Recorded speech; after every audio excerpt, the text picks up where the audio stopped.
तर नमस्कार महाराज. रामकृष्ण हरी.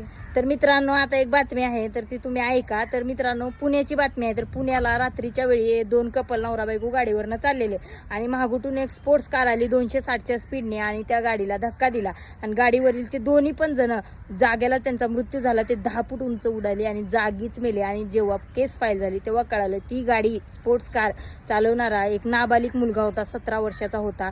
तेथील संतापलेल्या लोकांनी त्याची गाडी वगैरे फोडली, पण नंतर कळालं की तो मुलगा एका फेमस बिल्डरचा होता आणि त्या मुलामुळे त्या दोघांचा जागीच जीव गेला. मग हे कितपत योग्य आहे? मग ह्याच्यामध्ये त्या मुलाची चुकी आहे का त्या आईवडिलांची चुकी आहे? आणि त्या मुलाला जेल झाली आणि 14 तासाच्या आतमध्ये त्याचे बेल बी झाले ना, आता तो मोकळा फिरतो. बोला महाराज. तर यात काय बोलणार आपण? मी फक्त एवढं सांगू शकते की आपण कितीही मोठे झालो, पैशाने कितीही मोठे झालो तरी एक लक्षात ठेवा, आपले पाय जमिनीवरच पाहिजे. ठीक आहे, तुमचा मुलगा लाडाचा आहे, खूप